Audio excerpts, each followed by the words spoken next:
What's up? You're in the Beat Sessions. I'm your host, Mitchell Weary. We're looking at the brand new record from the Mountain Goats entitled Dark in Here, which they released on June 25th. This is the 20th studio album from the band. It's quite a milestone. It's their follow-up to last year's Getting Into Knives. The Mountain Goats, always been the brainchild of John Darnielle. He's a very interesting cat, quite the troubadour, obviously, but he's a novelist. He's got a couple books out there. Just a massive creative force. And watching the trajectory of this band for the last 30 years has been even more fascinating. The Mountain Goats, for like the first decade of their existence, were basically just John doing at-home lo-fi recordings, basically how they made their mark. Stylistically, very cool. A folk-driven sound that had elements of punk. I remember, I'm from the same town as the guys from Andrew Jackson's Jihad. Remember the Mountain Goats very much being an influence for them, seeing some early shows in basements and stuff up in Prescott, Arizona.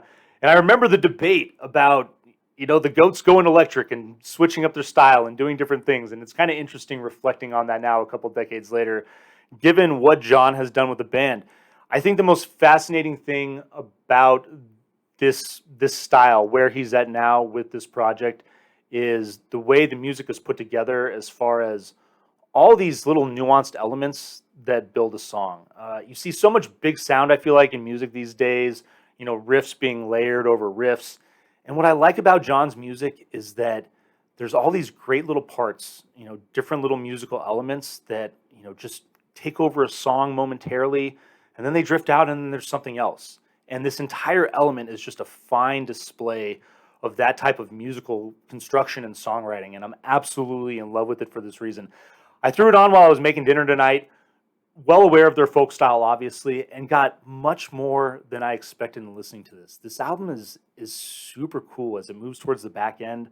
I'm still tickled. I'm still surprised. I can't believe it. Opens with Parisian Enclave, and then the destruction of Kola Super Deep Borehole Tower is the second track, which is going to have that Mountain Goat feel.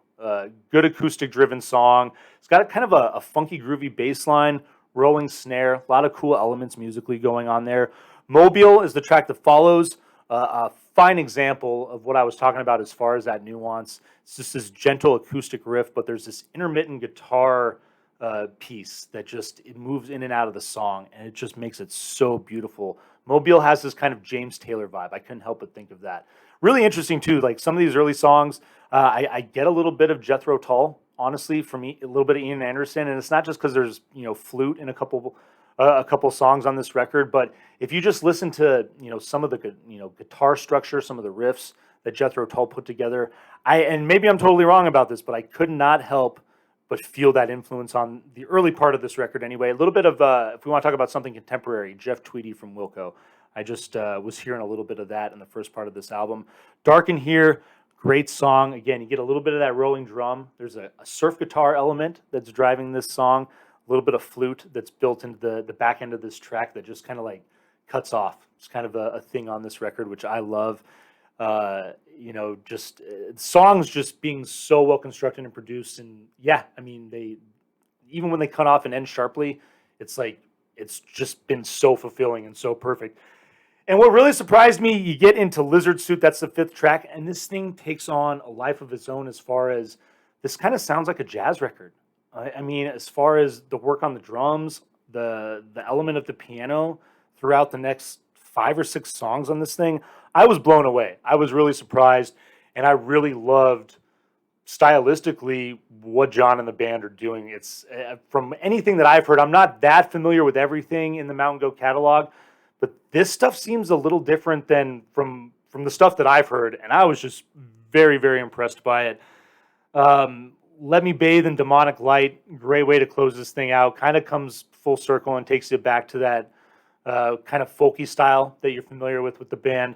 But this record is damn cool. I was really pleased with it, and I just love how laid back and mellow and easy to listen to this album is. And again, all these different little elements make it so much fun to listen to time and time again, because maybe there's a little guitar piece, or maybe there's a little flute element, or some type of instrumentation that you missed before, and you're going to pick it up and continue to pick up these things as you listen to this record. A lot of good stuff here. Gonna Vinyl Please this. And hope you enjoy this record. I hope you find this review helpful as well. Please share it, like this video, subscribe to the channel, and check out the live show on Sunday nights.